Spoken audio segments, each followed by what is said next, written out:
Et voilà, c'est parti. Bienvenue pour cette première mensuelle de l'année sur les trajectoires d'émissions de gaz à effet de serre. Pour ceux qui ne me connaissent pas, moi c'est Charlotte Sitz. Je suis dans l'unité accompagnement et donc j'anime l'Observatoire Climat Air Énergie du Grand Est et je suis en compagnie de Camille Weiss. Je te laisse te présenter, Camille. Oui, Camille Weiss. Moi, je suis la responsable de l'unité émissions énergie. Donc, c'est l'équipe qui est en charge de la production de l'inventaire des consommations d'énergie, émissions de gaz à effet de serre, émissions de polluants atmosphériques et production d'énergie qui alimente le site de l'Observatoire. D'accord. Voilà, donc petit rappel habituel sur l'Observatoire. Donc c'est un partenariat entre Atmos Grand Est, l'Adréal, l'ADEME et la région Grand Est. Et qui permet, comme Camille l'a dit, de faire un inventaire des données climat, air, énergie, donc qui est Ok, on fait actualisé comme tous ça. les ans. Merci, Christophe. Je démarre une visio, je vous laisse. Merci d'avoir répondu. Au revoir. Je vais désactiver tous les micros. Voilà, désolée Camille, du coup j'ai désactivé le tien par la même occasion. Donc il est actualisé tous les ans et ces données sont disponibles en open data sur le site de l'Observatoire. Mais également via différentes publications et des outils de data visualisation. Et ce, à toutes les échelles de territoire allant de la région Grand Est à l'EPCI. Pour les années 1990 à 2022, et donc on sortira l'année 2023 cet été. Et ce projet-là et ces financements nous permettent aussi d'accompagner les territoires et les acteurs du Grand Est dans les politiques publiques concernant la transition écologique. Voilà, et donc c'est parti pour notre sujet du jour sur les émissions de gaz à effet de serre. Et donc je laisse Camille parler de la méthodologie de calcul. Alors, la méthodologie, donc on suit un guide méthodologique national qui est assez gros, qui est pas mal inspiré des lignes directrices du GIEC, donc ça sort pas du chapeau, il y a bien une méthodologie nationale et même internationale sur le sujet. Et finalement, le principe est assez simple. Le principe de base, c'est de considérer qu'une émission, c'est une donnée d'activité qu'on multiplie par un facteur d'émission. Donc c'est bien un calcul, c'est bien une estimation et pas forcément des données réelles. Donc il y a quand même une source d'incertitude liée à ces données. Les données d'activité, elles peuvent être diverses et variées. Ça peut être la consommation d'énergie, ça peut être pour l'agriculture, les cheptels agricoles, donc les nombres de vaches, de cochons, et cetera, dans les champs. Ça peut être pour l'industrie des données plus de production liées aux activités industrielles, donc par exemple les tonnages d'acier produits dans les industries. Ça peut être le nombre de salariés dans le tertiaire, ça peut être pour tout ce qui est transport, un nombre de kilomètres parcourus par typologie de véhicules. On peut aussi avoir des surfaces de travaux, des surfaces diverses et variées, et cetera. C'est assez vaste comme données à collecter. Et puis on va multiplier à chaque fois ces données par des facteurs d'émission qui sont vraiment spécifiques des activités qu'on va considérer. Donc finalement, le travail d'inventaire, c'est quoi? Ça va être vraiment une collecte de plus de 300 sources de données différentes sous formes diverses et variées, des données plus ou moins consolidées, plus ou moins de qualité. Et on va finalement faire un gros travail de vérification, de consolidation de ces données, de mise au format, pour avoir des données consolidées sur l'ensemble de l'historique et à des granulométries assez fines pour transmettre ces informations sur le site Observatoire. Et on va transformer donc ces informations d'activité en données d'émission avec les facteurs d'émission qu'on a par ailleurs. Voilà grosso modo pour la méthodologie. Alors bien entendu, c'est très succinct comme première présentation, les mensuels étant assez, succinctes également, on vous propose, si vous avez plus de questions, de pas hésiter à nous contacter et on a aussi, publié sur le site Observatoire, des guides méthodologiques complémentaires qui vous expliqueront plus par secteur les sources de données utilisées et les méthodologies de calcul, apportées parce que c'est plus ou moins complexe en fonction des secteurs. Merci. Et donc on part donc dans le sujet des données. Donc déjà, avant de vous présenter les données, petit rappel sur le pouvoir de réchauffement global. Donc c'est en fait chaque gaz à effet de serre, il contribue différemment à l'effet de serre. Ils ont une durée de vie plus ou moins longue dans l'atmosphère. Et donc pour pouvoir calculer un effet global de tous ces gaz à effet de serre, on les regroupe sous une même valeur qui s'appelle donc le PRG, pouvoir de réchauffement global, et qui correspond au forçage radiatif. Donc le forçage radiatif, c'est la puissance radiative que qu'un gaz à effet de serre renvoie vers le sol. Donc ça sur une durée de 100 ans. Et donc il s'exprime en équivalent CO2, donc CO2e. Et ça permet donc de rendre compte de toutes les émissions de gaz à effet de serre sur un territoire donné ou sur un secteur, etc. Et donc, comme je l'ai dit, chaque gaz à effet de serre a son PRG. Donc là, les derniers PRG utilisés, c'est le PRG 2021, donc qui vient du dernier rapport du GIEC. Donc le CO2, c'est 1, puisqu'on rapporte tout au CO2. Et après, le CH4, c'est 27,9, donc c'est presque 28 fois plus... Enfin, c'est un effet 28 fois plus important que le CO2. Le protoxyde d'azote N2O, c'est 273. Et puis les gaz à effet de serre fluorés, c'est assez variable d'un gaz fluoré à un autre, mais ça va jusqu'à plus de 25 000 fois le CO2. Donc voilà pour la partie un petit peu technique. Et donc sur le grand test en 2022, il y a 40 mégatonnes de CO2 équivalent qui ont été émis, soit 7,22 tonnes de CO2 équivalent par habitant. Pardon.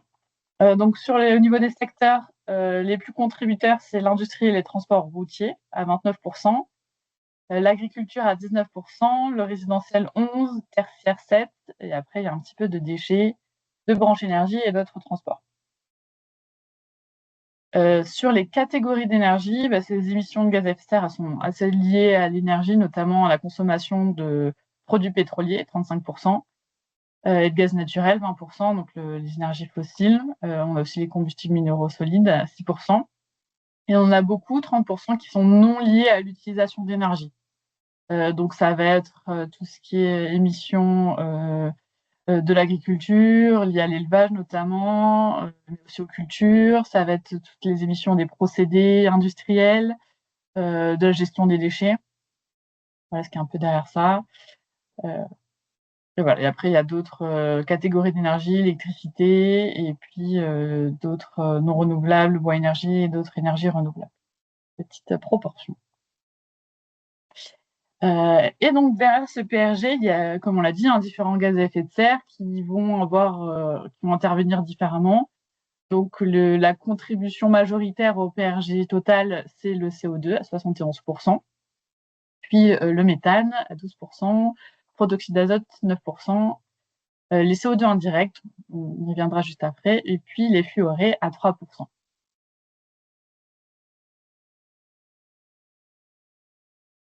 Donc le dioxyde de carbone, CO2, lui, il est principalement émis par la combustion d'énergie fossile, donc les produits pétroliers, le gaz naturel et les combustibles minéraux solides, et aussi les procédés industriels à 10%. Il est principalement émis par l'utilisation de ces énergies dans les transports routiers, aussi l'industrie, et puis à plus faible proportion le résidentiel et le tertiaire. Le méthane, lui, il est principalement émis par la fermentation entérique des animaux, donc tout ce qui va être digestion des ruminants, le stockage des déchets et le traitement des déchets. Donc ça vient principalement des secteurs de l'agriculture et de l'industrie, des déchets. Le protoxyde d'azote, lui, il va être émis par l'utilisation des engrais minéraux et organiques azotés, des résidus de culture et en plus faible proportion, 6%, des procédés industriels. Et ensuite, en dernier, on a les fluorés qui, eux, ils viennent surtout de tout ce qui va être gaz utilisé dans les climatisations, dans les équipements frigorifiques et les aérosols. Donc, ça vient principalement du secteur tertiaire, mais aussi des transports routiers, donc on va être clim embarqué, camions frigorifiques par exemple, résidentiel et 12% d'industrie.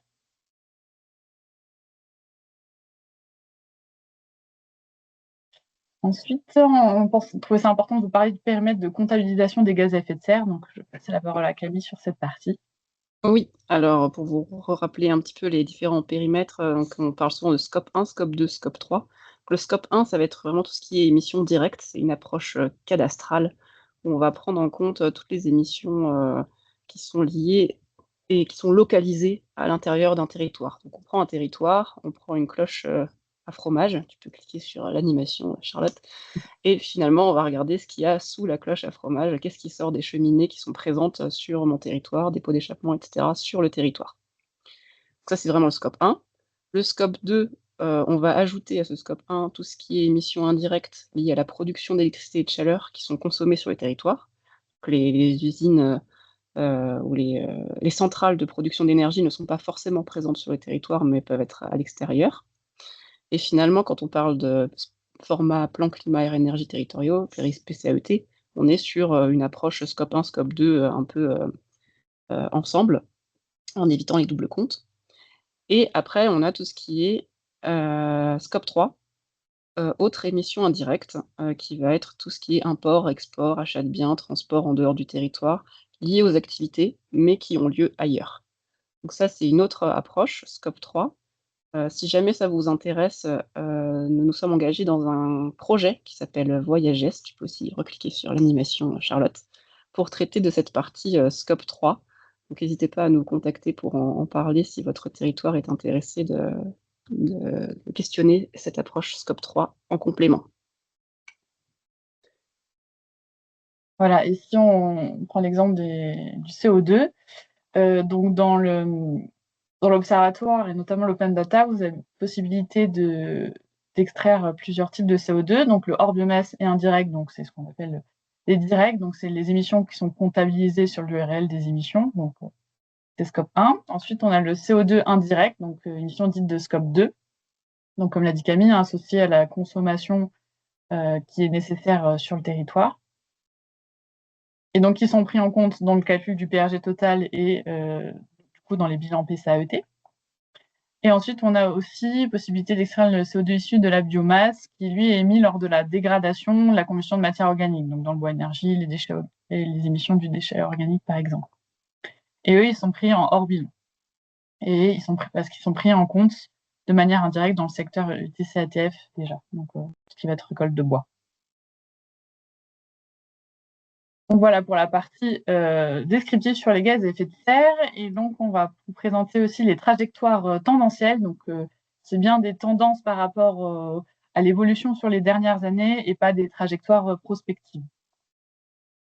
Donc, sur la trajectoire d'émissions totales de gaz à effet de serre, donc là, c'est une régression qui a été faite sur les années 2012 à 2022, puisque c'était la dernière rupture de courbe. Donc, on a comparé ça à la trajectoire régionale donc du SRADET. Et donc, on voit que pour l'objectif 2030, la trajectoire devrait permettre de l'atteindre, parce qu'on est en dessous de la courbe.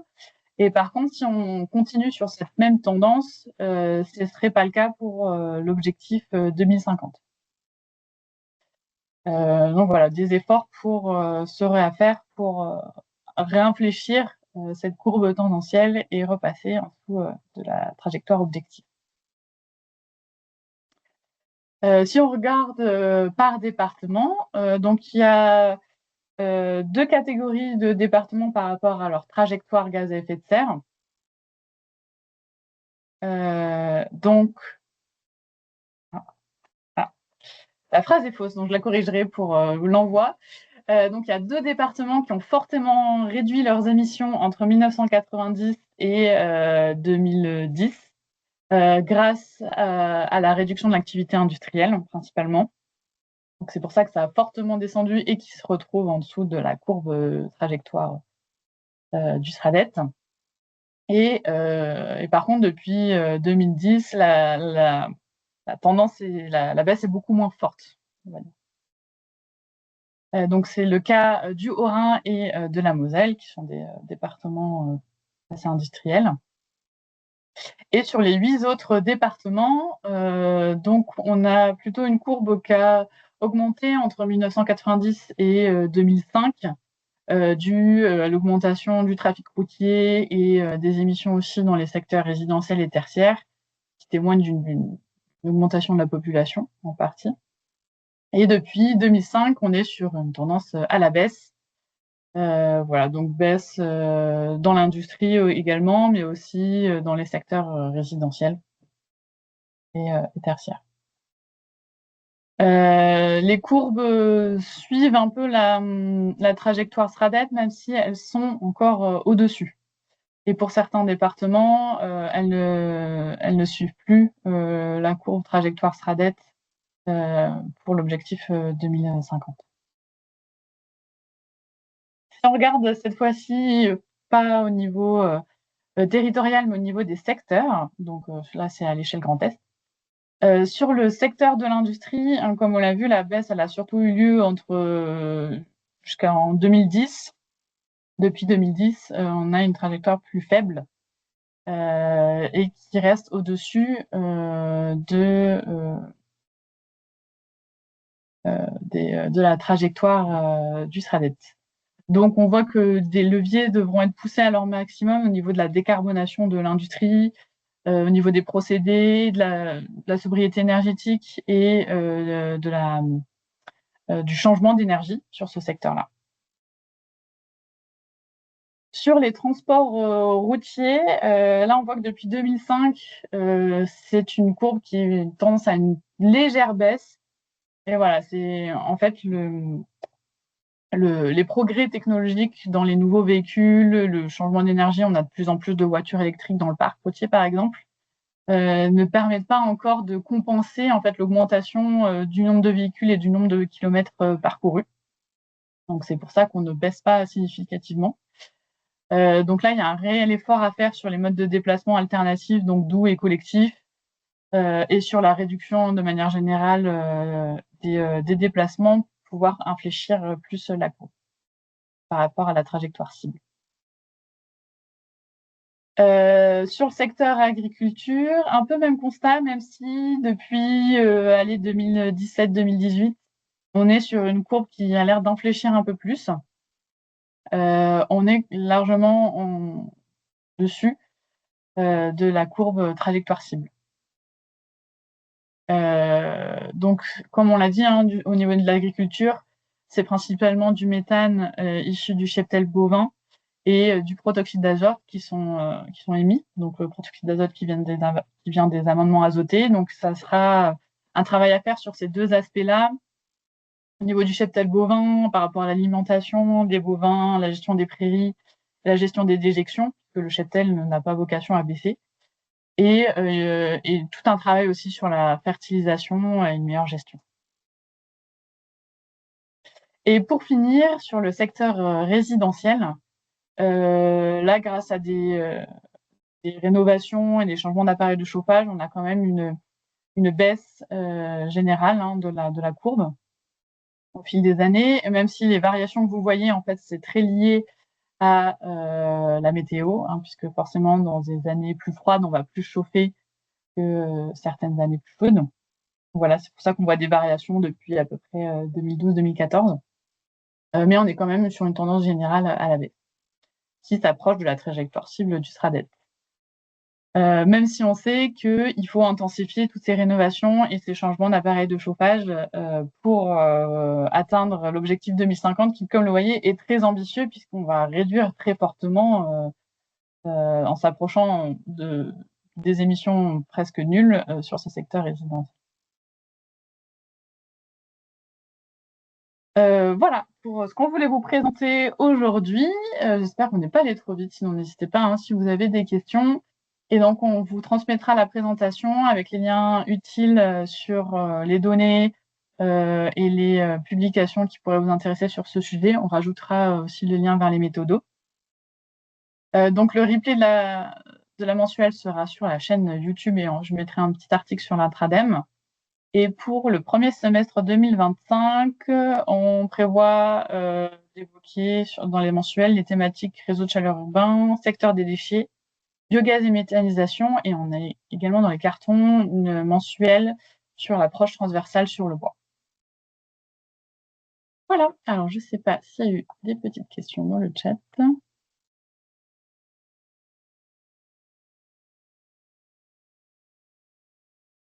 Alors, je vois que Camille a répondu en direct sur beaucoup de questions. Oui, alors on peut quand même le redire pour tout le monde. Effectivement, les graphiques présentés en première partie de présentation étaient à l'échelle du Grand Est. C'est des données qui sont bien sûr disponibles et qu'on peut transmettre à une échelle plus locale. Voilà, c'était diapo 7 et diapo 8, effectivement. Mm. Ensuite, on avait une question sur scope 1, 2, 3. Est-ce que le scope 3 correspond à l'empreinte carbone? Alors, on s'approche effectivement de ce qu'on appelle l'empreinte carbone, sachant que l'empreinte carbone, c'est plutôt une approche de sensibilisation liée à des consommations par habitant. C'est vraiment ramené à chaque fois par habitant, alors qu'on peut aussi parler finalement d'une approche scope 3 territoriale avec, non pas par habitant, mais pour un territoire donné. Il y a deux approches un peu différentes, mais qui se rejoignent parce qu'on prend en compte les choses au-delà des frontières territoriales. Ensuite, une autre question à laquelle je n'ai pas encore répondu. Les trajectoires GES en conformité par département sont issues de prorata de population. Il me semble que le SRADET n'identifie pas des objectifs départementaux. Ça, Charlotte, par Non, rapport au... oui, c'est juste. En fait, les trajectoires SRADET, c'est des pourcentages de baisse par rapport à des années de référence. Donc, dans le cadre des émissions totales de GES, c'est par rapport à 1990 et pour oui, voilà, ce qui nous intéressait pour les départements. Et donc, j'ai appliqué ces pourcentages sur les valeurs des départements. Mais oui, effectivement, le SRADET n'identifie pas d'objectifs départementaux. L'idée, c'est que la somme des départements permette d'atteindre les objectifs SRADET. Donc, c'était uniquement à titre de comparaison. Évidemment, certains départements seront au-dessus et d'autres en dessous en fonction de leur typologie et des leviers qui sont à leur disponibilité. Ouais. Ensuite, on avait une question sur le 7 tonnes équivalent CO2 par habitant présenté dans les résultats régionaux diapo 8 ou 9. C'est bien une approche du coup PCAET, scope 1, 2, enfin c'est un espèce de mix entre scope 1 et 2 pour éviter les doubles comptes. La question, est-ce qu'on a une idée de ce que ça représente en scope 3? Alors, du coup, c'est un peu l'objectif du projet Voyage aussi, de retravailler sur le scope 3. Nous avions déjà fait une estimation du scope 3 sur le Grand Est, où grosso modo, le scope 3 était à peu près équivalent au scope 1 et 2. Donc, il faudrait multiplier par 2, grosso modo. Donc, ça ferait du 14 tonnes équivalent CO2 par habitant. Mais c'est un chiffre un peu grossi. Et dernière question, peut-on mesurer l'impact du climat, l'élévation des températures sur les émissions de CO2 des secteurs tertiaires et résidentiels? Oui, tout à fait, puisqu'on corrige des données, on corrige les consommations d'énergie en fonction des variations climatiques, donc on peut aussi corriger les émissions de gaz à effet de serre. Si on reprend par exemple la trajectoire résidentielle, on sait que l'année 2010, c'est une année froide.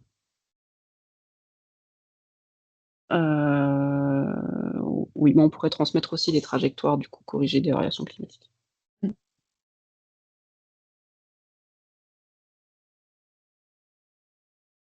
Alors, la question, prenant en compte le scope 1 et 2, le 7,2 tonnes par habitant n'est pas comparable aux 9,2 tonnes du niveau national. Alors, je pense que le 9,2,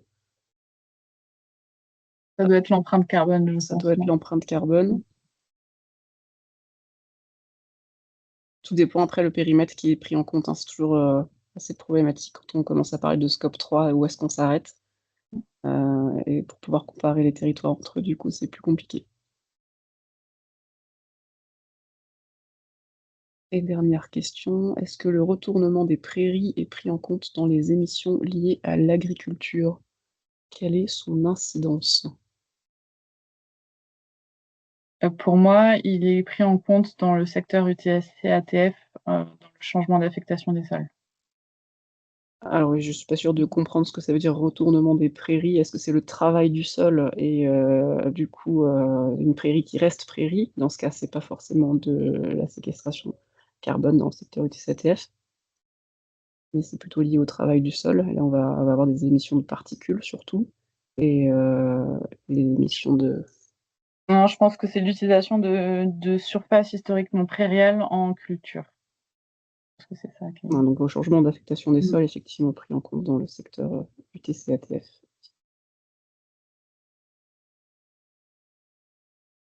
Donc Et le, et UTC-ATF le que l'on sec- calcule également, qui est disponible sur l'Open Data, oui, également dans le tableau de bord. Mais du coup, à part du secteur agriculture. c'est ça. Et quand on parle de PRG total, on ne somme pas le secteur UTC-ATF aux autres secteurs.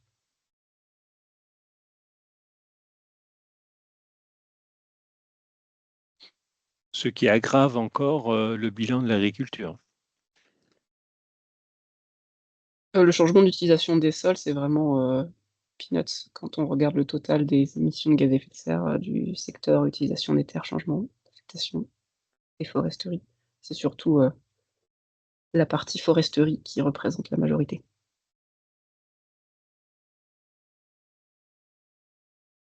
Une autre question qui vient d'arriver dans le chat: avez-vous ces trajectoires croisées aux trajectoires des 4 scénarios ADEME? Non, pas du tout, parce que c'est vraiment des trajectoires tendancielles et pas du tout prospectives. Donc, on n'a pas fait ce travail-là pour l'instant, en tout cas. Pas encore, mais on peut y réfléchir, sachant que nous sommes aussi en train de travailler sur un inventaire prospectif, fil de l'eau 2030-2050.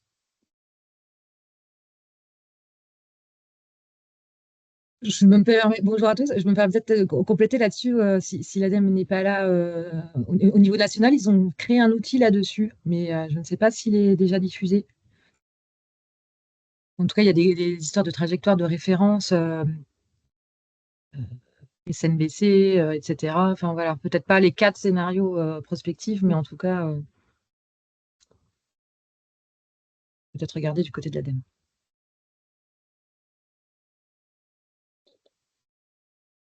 Et une dernière question qui vient de réapparaître par rapport au BGES. Donc effectivement, les intercommunalités de plus de 50 000 habitants sont soumises à des bilans de gaz à effet de serre qui intègrent effectivement maintenant le scope 3. Alors là, quand on parle de BGES, on est sur une approche compétences, patrimoine et compétences. Donc c'est pas tout à fait la même chose, mais oui, les territoires soumis au BGES doivent intégrer un scope 3, patrimoine et compétences.